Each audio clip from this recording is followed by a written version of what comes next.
Good morning, East Texas. It's time to rise and shine with the sun.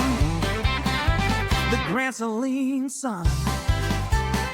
Right here on VZTV. Grab your coffee and come join the fun. Oh, there we go. Welcome to our, I think it's Wednesday, ain't it, Bubba? Wednesday edition of the VZTV Daily Show. And today we're going to do things a little bit of bass backwards. We've got a guest that's in here today that we wanted to get her on because she's a busy woman. We wanted to get her out the door and back to teaching for all the good. I'd like to introduce you guys to Shelby Baboski. I hope I did not butcher that. She is the adjunct professor of animal law and wildlife law at SMU in Dallas. Is that correct? Yes. And we want to thank you for coming on the show today. And the reason why we brought you in, and I'm just going to cut to the chase. We've had a situation here in Van Zandt County where some game birds were returned back to the owner, and the prosecution said it didn't have enough evidence to prosecute. You're familiar with this case. You were brought in on it to consult in some form or fashion. I'll let you clarify that. But what we also want to discuss is the legalities of this cockfighting versus game birds, and you know, we want to get an understanding on the gamut because probably 90% of my viewers don't understand it. I don't understand it. You know, I don't hang around that kind of activity. That's not my sport of choice. So therefore, I want to bring in someone with credentials. And like I said, I always try to bring in credentialed people. Here you are. You teach wildlife and animal law. And if I'm not mistaken, didn't you have a hand in the laws that were crafted for this sport, or was that a misunderstanding?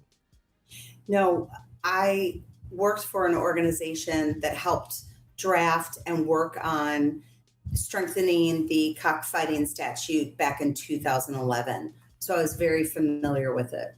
So I guess let's get back to you don't look like someone that would be engaging in cockfighting. So what got you in on this topic and led you on this venture to strengthen the laws?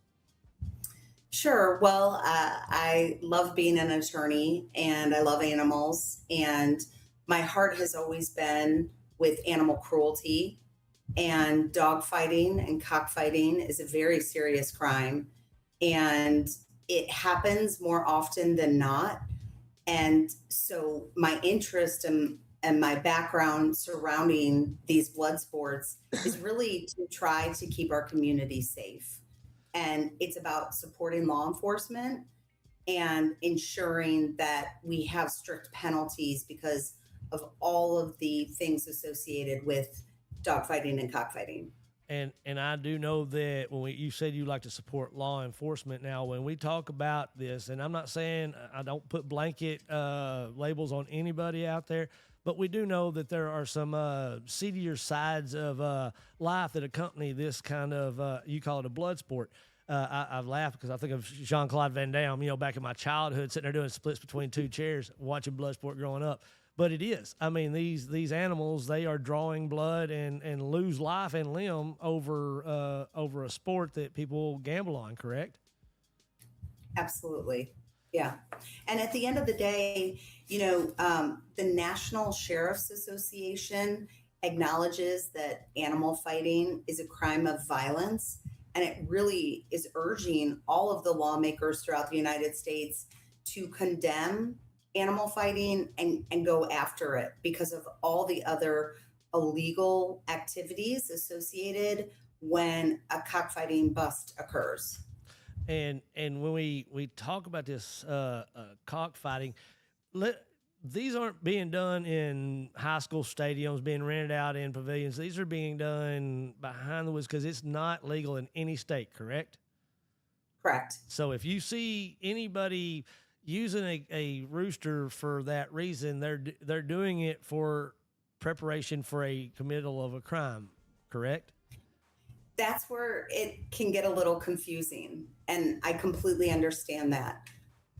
At the end of the day, when you just Google Texas cockfighting seizures, you will see in the last 6 months, I think about 12 cases throughout Texas. And what they have found is really unbelievable illegal activity that happens at these cockfights.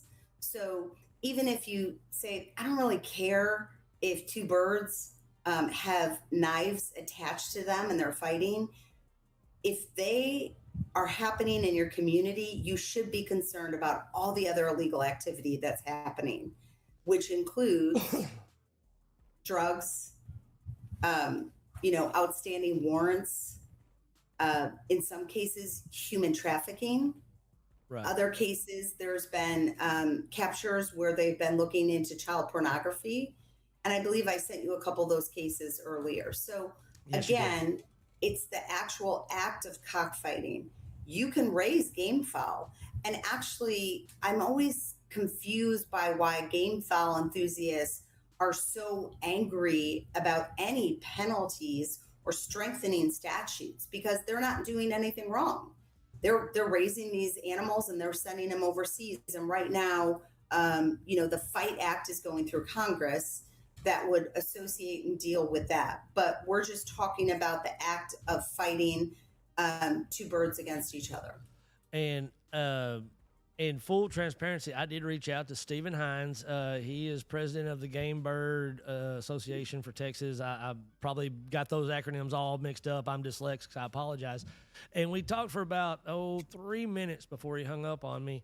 And I had just one question, because when I brought him up, I said I had seen videos, and he sort of pulled the whole first. He said, they're out there, but I've never seen them. And I said, well, I've seen them. And I said, I received them straight from the source. And I said, even though that the birds were on the ground, and the videos I'm talking, we're referencing, I sent them to you for review before the show.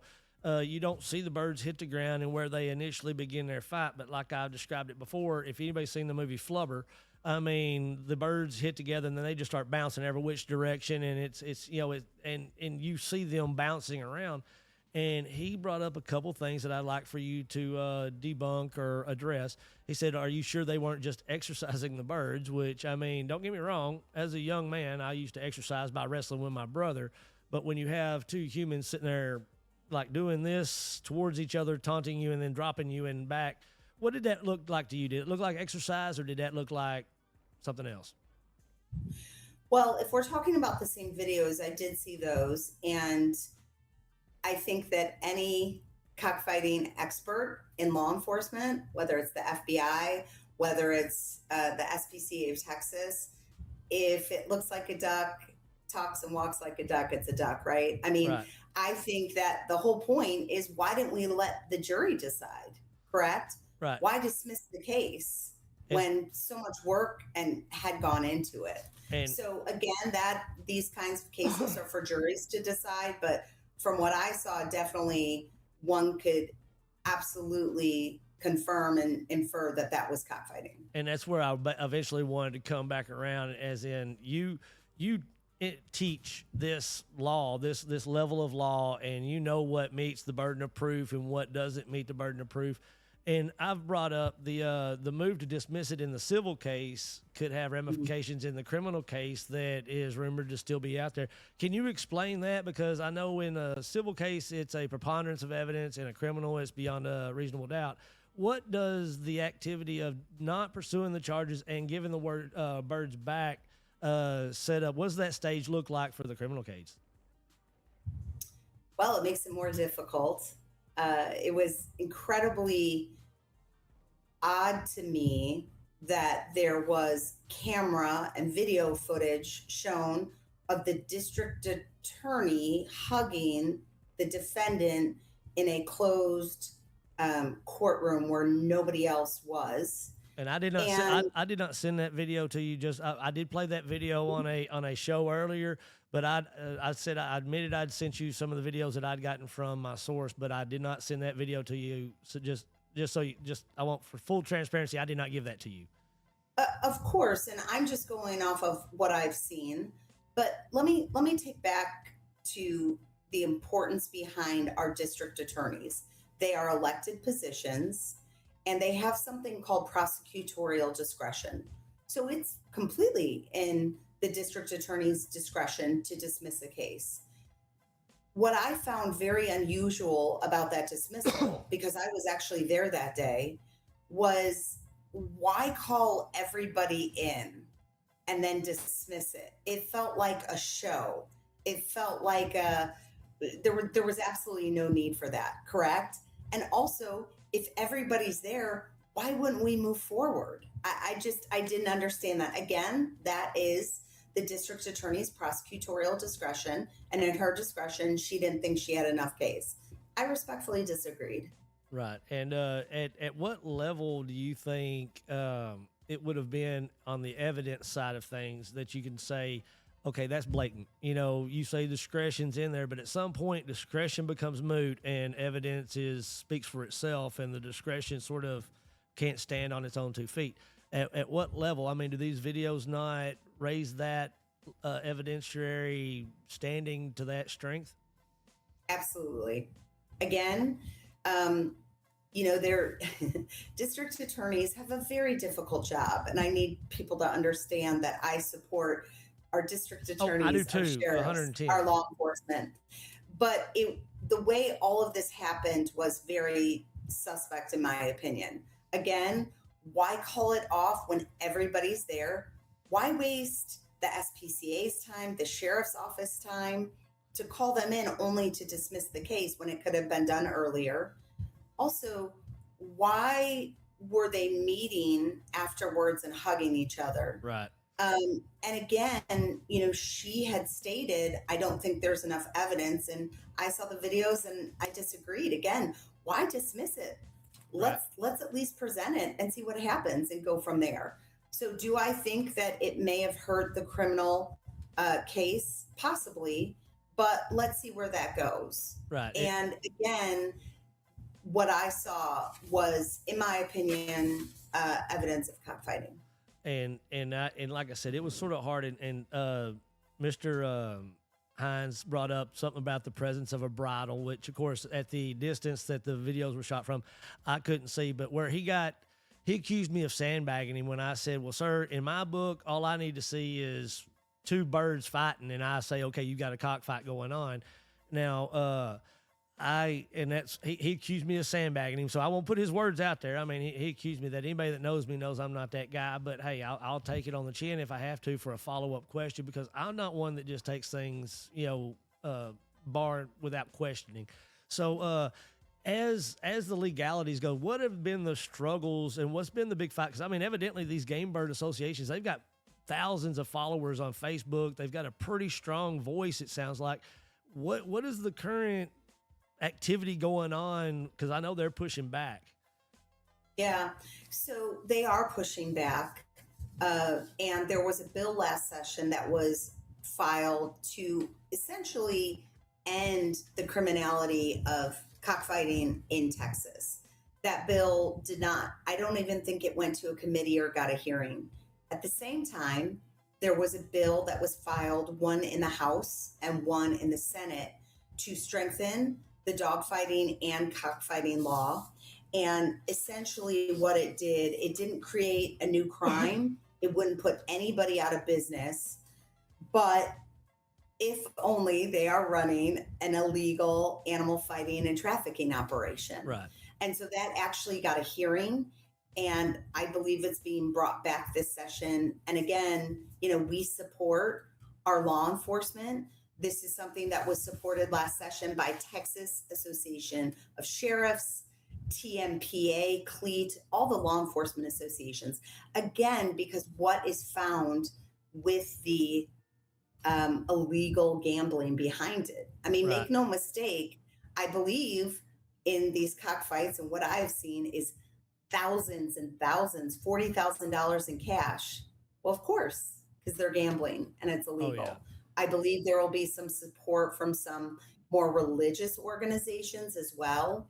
So I think when you look and see, do you want a cockfighting ring happening in your community next to your property? Right. I definitely don't. And this goes beyond personal property rights and doing what you want to do.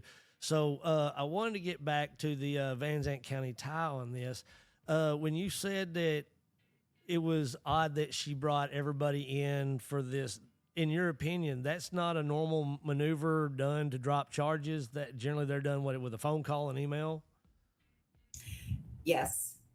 I mean, again, the sheriff has, look, our rural sheriffs in Texas right now are struggling because they are traditionally underfunded. Right. So those two sheriff's deputies that came, they could have been doing 20, 30 other things during that time, but yet they were called in. Why? Why this show?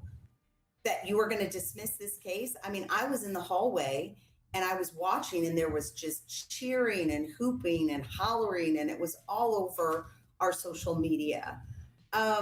And Why? I want you said you were in the hallway. You did get the chance to speak with DA Curry prior to this. You were brought in to consult. How did you come in on this, and who reached out to you, and what was that conversation like with Miss Curry?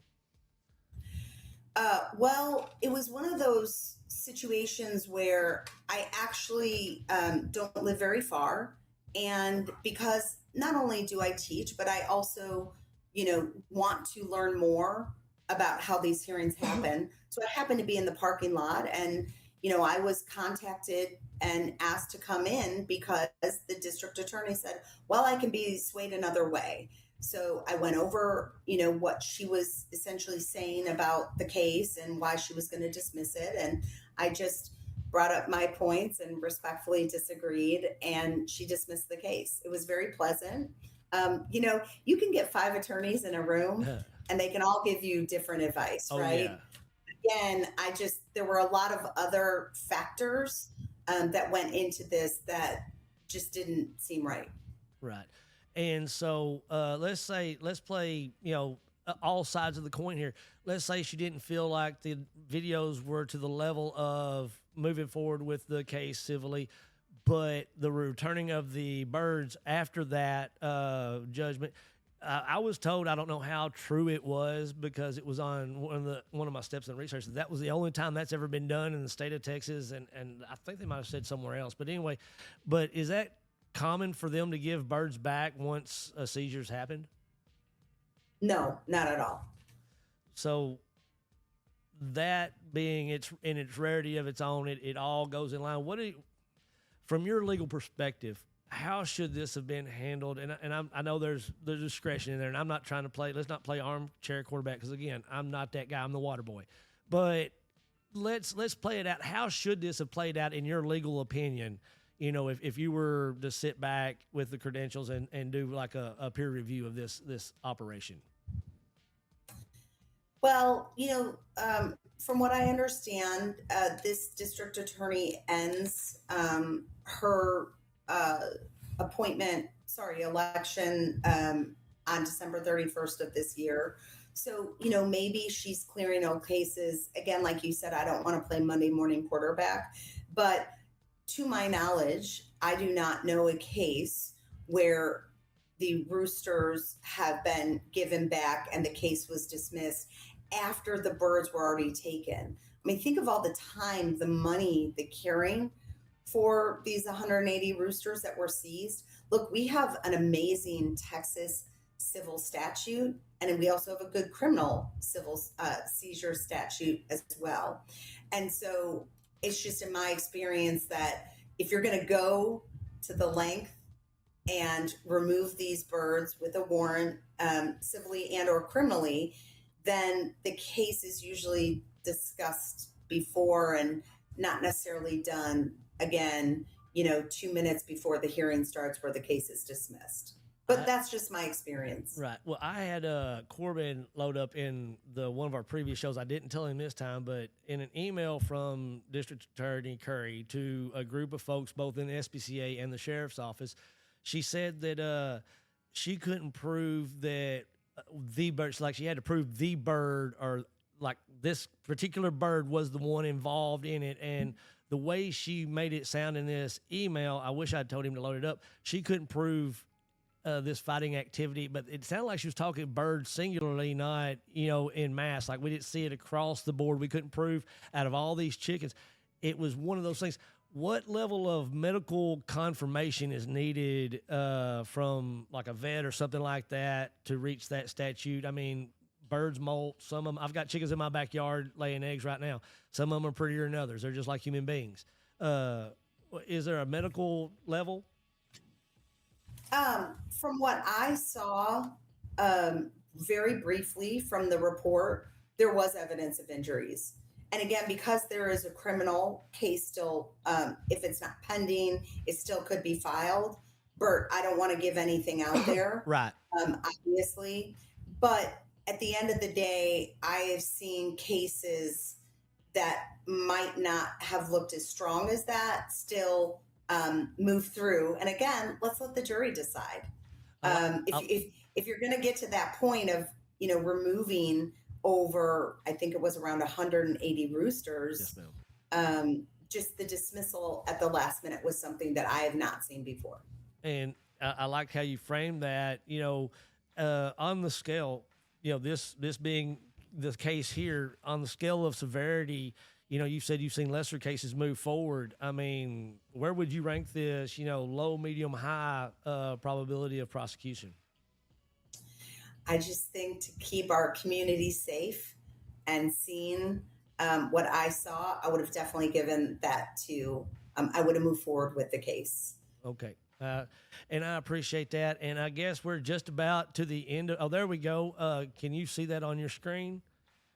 Sir. Okay. She mentions in here, and she says, okay, yes, criminal is to sell a bird for fighting purposes, but the seizure statute does not allow seizure for that. It is only cruelty treated, and it's only the animal that was cruelly treated. I had no evidence that any of the birds with the seized had been caused to fight. Even if the video shows fighting, we could not say which two birds those were.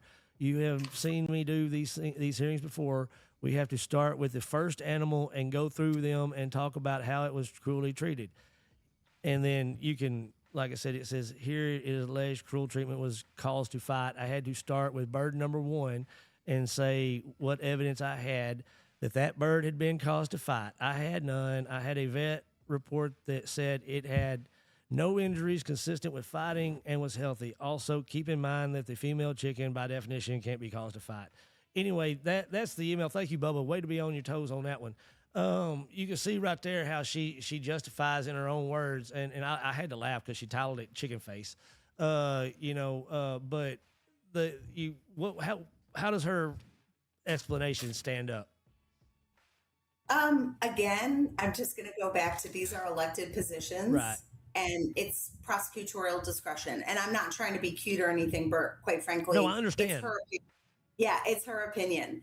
But the way I see it, if we look at the cockfighting statute, is owns or trains a cock with the intent that the cock be used in exhibition of cockfighting, uses or permits another to use any real estate, building, room, tent, arena, or other property for cockfighting, manufactures, buys, sells, barters, exchange, possesses, advertises, or otherwise offers a gaff, slasher, or other sharp implement designed for the attachment with the intent that the implement be used in cockfighting. I'm paraphrasing, but I will just stick with my opinion, which is let the jury, like, what are we doing here? Right. This is a lot of time and energy expanded, right?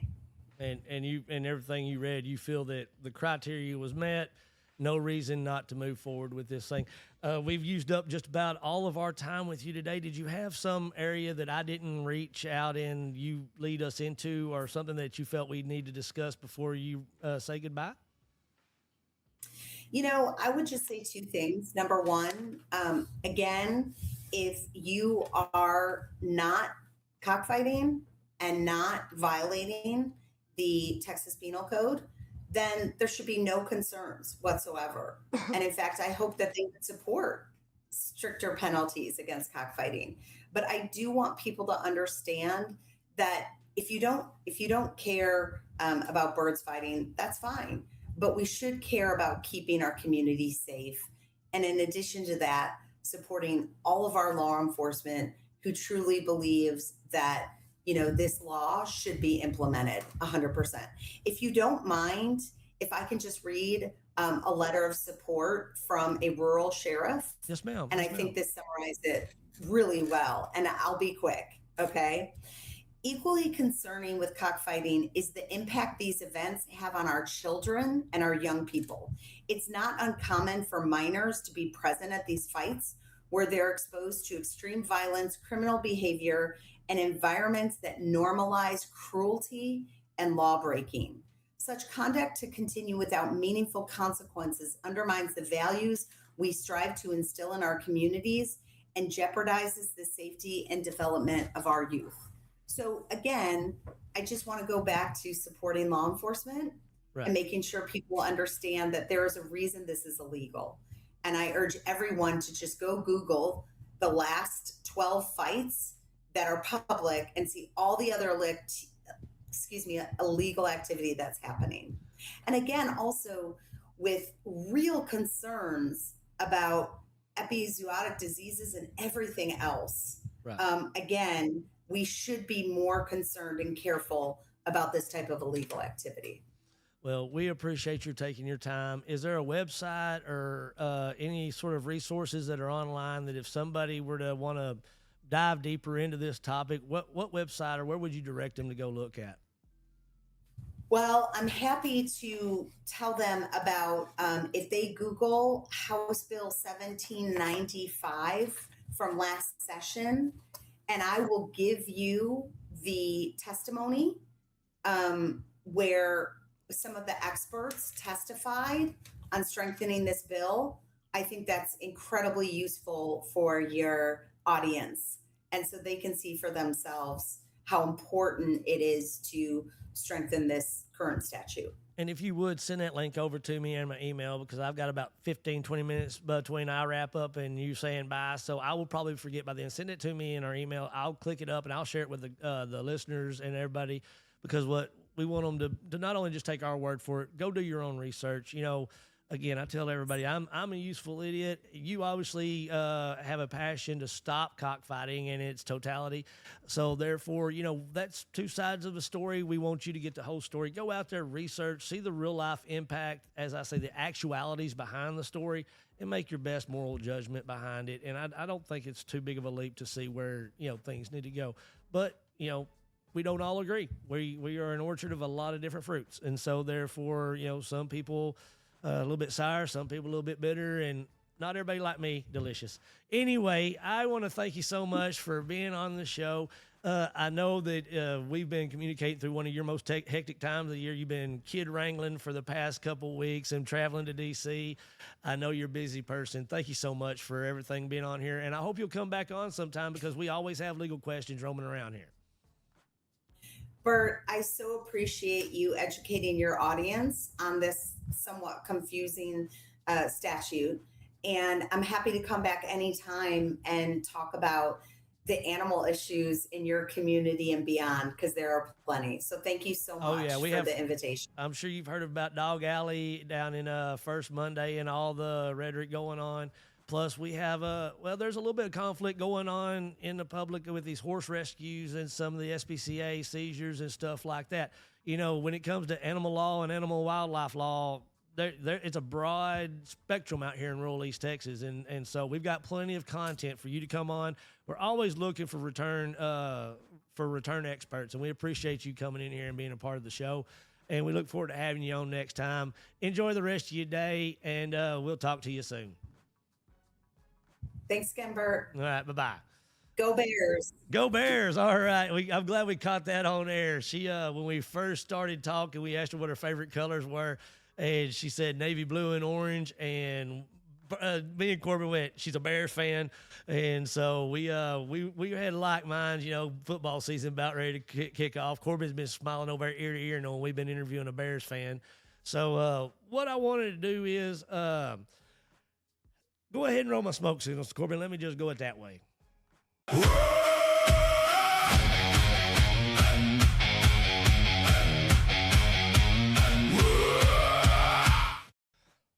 Thank you, my son, for doing what you do. And guys, last night I want to touch in on something, and a lot of times I don't try to opine much. I don't try to give my 2 cents worth. But I wanted to unwrap something last night. I saw a bunch of people doing something for their community, and I went to the ESD3 meeting last night. I got home. Of course, everybody that knows me knows I run around like a chicken with my head cut off. And I had just gotten home, kicked off my shoes, and of course I'm scrolling through Facebook, and boom, there's Mitch Curtis sitting there on one of his lives. And as I'm sitting there trying to search for the share button, because Mitch, you need to make your stuff shareable. He didn't have a share button down there, and I was looking for the share, and I heard him saying, "I hope the Grand Saline Sun's there." And he was talking about this ESD3 situation where the CAD proposed by the commissioners here recently, and I'm not going to get into it because I know I'm going to fumble it. I tried talking. I called Commissioner Brandon Barton this morning on the way up here, and the conversation got really, because it's a technical deal, but how it happens is the businesses outside of the city limits, they pay a certain level of tax. I think it's at 6 point something cents right now, or percent, or whatever it is. And then the city pays another level of tax, and it goes to school districts and blah, blah, blah, blah. The CAD would raise that tax level on the outside of the city limits, and it would bring it up to the same level as what you would pay for in the stores in the cities. And that extra money can provide a lot. Y'all go back and watch the workshop portion of the ESD3 meeting last night. It was very informative. Like I told Brandon this morning, I respect the fight in the dog. No, sorry, I guess a bad pun to use when we just had Miss Shelby on here. But anyway, but he was up there, and how the situation sits right now, the ESDs 2 and 3 have carved themselves out. There's another map. I'll have to go look, but I'm recording on my phone. But the ESD 2 and 3 have carved themselves out of this CAD proposal because the ESDs are hoping to go and get that same opportunity for just the ESDs that they serve. But if that happens, then that means it cuts the county out of that section. So let's say if you're, and this is going to be passed by precinct, so let's say you're Brandon Barton, and if ESD 3 comes into your your territory, that money that you get off of this CAD, if it's elected in your precinct, which it looks like it's going to by the presence of the people there at the deal last night, then it would stop at the ESD boundaries because they were carved out of the proposal. Now, I'm not going to get into all the technicalities. I've got wherever my backpack is, I've got the literature right here, but it's available right here. Got it last night. It's available. Go up to the courthouse. Go see Keegan. She's got these right here. And you can read it for yourself. I'm not going to sit here and tell you how to believe or what to believe or nothing like that. But what I saw last night, the ESD3 sat there and listened to, of course, granted, it was a lot of people in favor of the ESD joining the precinct and distributing these CADs this funds all the way across the county. And I heard some arguments last night that I think were being made on both sides, and I think that if we play ball together, we'll do better on this. I want to tip my hat off to everyone that showed up last night. There was a handful of folks that showed up, and we had probably about 15 or 20 that were on our Facebook page and all that stuff. And they were all sitting there watching and listening. But for the rest of y'all that didn't get to see, we had a lot of people there that were voicing that they felt support for the ESDs joining the county. Now, it was made that by the ESD board that the expenses of running a fire department are really high, and so that they could really use as much, every dollar, dime, and cent that they can get. And for their fire departments, as a guy that's a part of ESD2 fire department, I'm all about, fight for every dollar we got. The Grand Saline Fire Department in my community has benefited greatly because of ESD2 supporting our fire department. And, everybody up there at that fire department is completely grateful. one of the arguments that I found that was crossing over was about the roads. And one of the arguments was there was a lot of repairs being made to fire equipment because of the bumpy roads. Well, I believe the county's making the same argument, and they want to take that repair bill off the ESD by building better roads with more funds, and they can do a lot more. Brandon Barton pointed out that the county, their expenses are way more than what the ESD is, and there was an accusation thrown out there that the board was just doing what they want to do and they weren't listening to their voters. And I just wanted to throw a little bit of understanding, guys. And I think, as I've always said, you do you, boo. Everybody fight your own fight, and I believe if we go in the same direction, every victory will lead to the grander, broader victory. But we need to keep an eye on the big prize, and that's a bigger, better Van Zandt County. And if we have that in our mind, then let's step back and look at it from all different directions. And I'm not going to put them all out there, but we need these roads fixed. And as Brandon Barton said last night, if we don't get this money here, how are we going to get it? We're going to have to raise taxes, because you cannot go driving down Precinct 3 roads and tell me that you are okay with that. You can't go and look at the population that is blowing up and it is at the outskirts of Wills Point right now. It's encroaching upon Van Zandt County. We know in the next 10 to 15 years there's fixed to be a blow up in this area. We are a county that does not want solar farms. We don't want windmills. We don't want battery storage units. We don't want BESS facilities. We don't want data centers. We don't want this. We don't want that. We don't want taxes. We don't want that. Well, you know, at some point in time, you got to fix the leaking windows or you're going to have black mold. Look at our courthouse. Kick the can down the road, kick the can down the road, kick the can down the road, and then what's going to happen?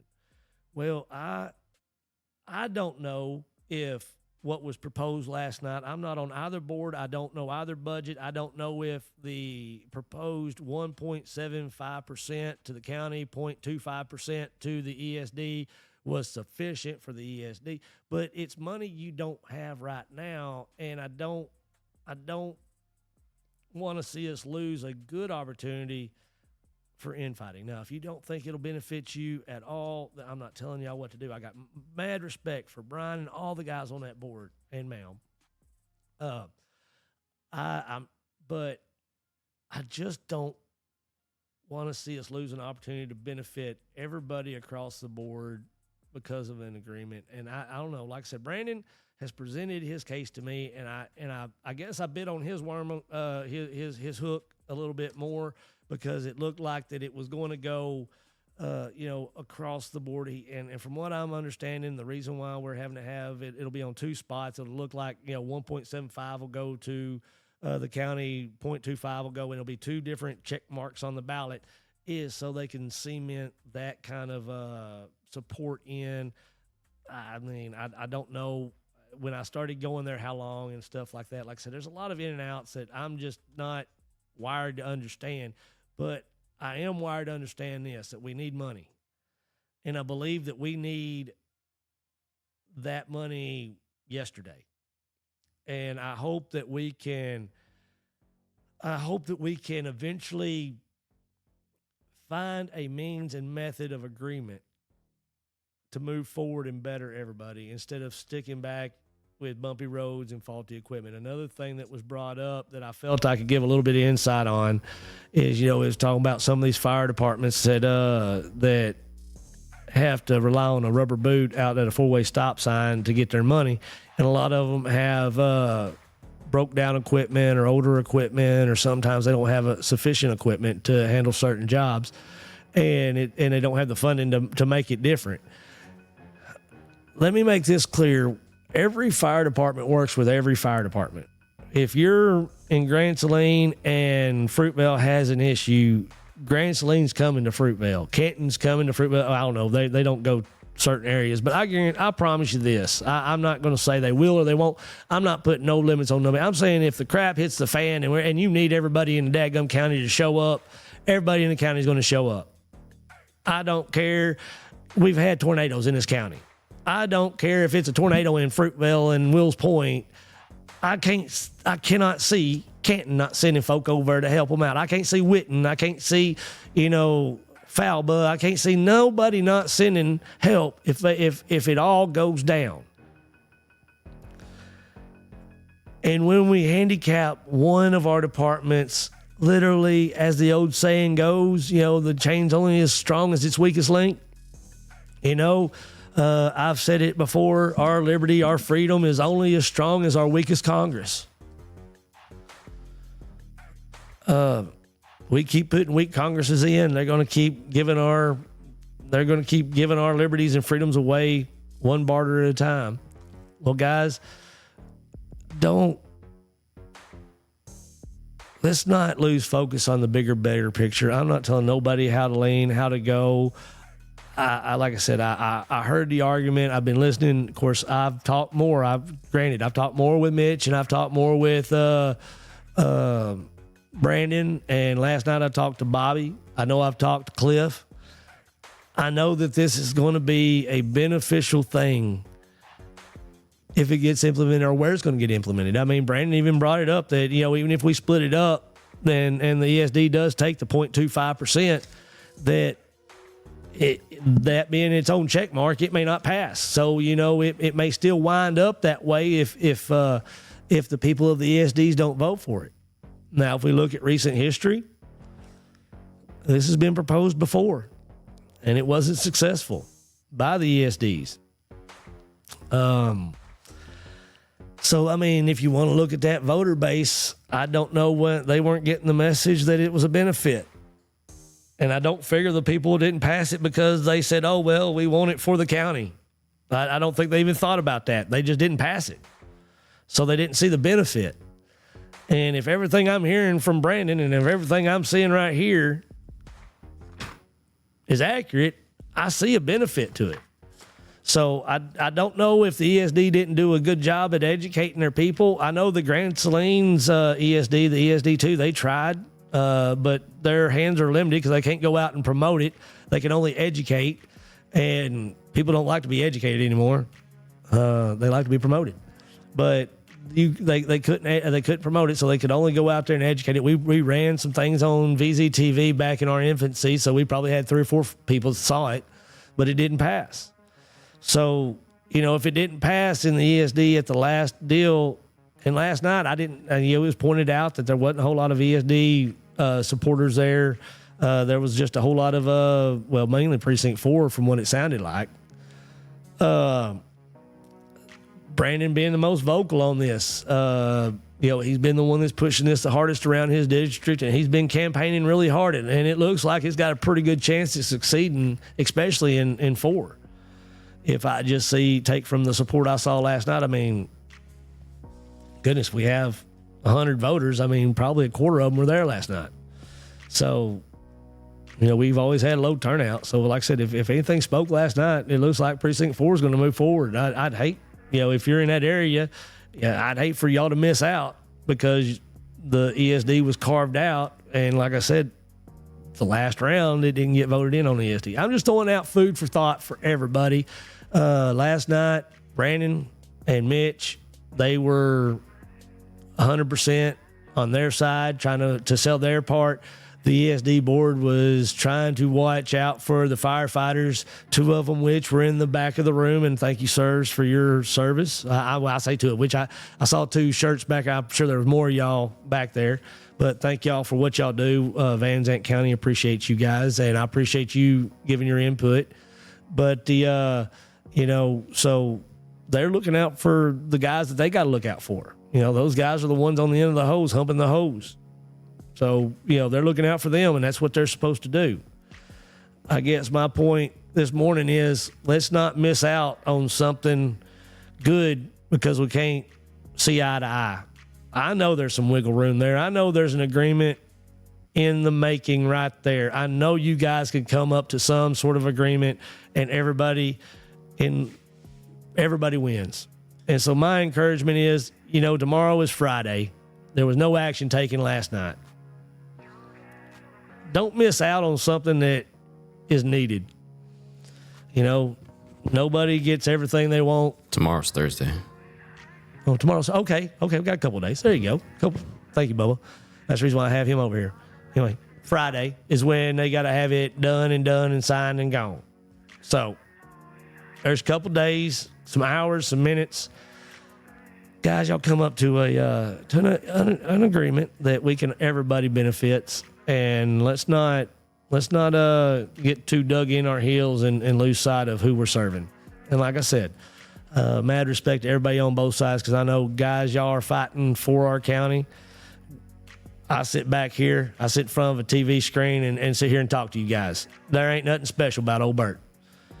Those guys out there humping that hose, those guys up there on that board, Brian and his group, and all the commissioners that were there last night, all the people that came in there and made their arguments and their points, guys, these are the ones that are serving our community right now. The elected officials up there trying to figure out any way we can to get out of debt and make a better tomorrow for all of our kids. Every one of us got a stake in this game. So if anybody's ever listened to old Bert, let's all get along. Let's figure it out. I know there's a way. There's room here. There's enough meat on the bone for everybody. We may not all come out of here so full we need a nap, but we'll have a burp and we'll make a turd. Let's make Van Zandt County the goal, the vision, the purpose. And I know right now we're hyper-focused on our own purposes and our own things, but step back, go to your own corners, take a deep breath, and let's start thinking, okay, if I can wiggle, where can I wiggle? How can I wiggle? And then let's all wiggle, wiggle, wiggle, and jiggle, jiggle, jiggle. And if we're all wiggling and jiggling, we all dancing. When we dancing, dancing's fun. All right, guys, I'm going to get off this dance floor before my son throws something at me for wiggling and jiggling. We'll see y'all later. Tomorrow on VZTV.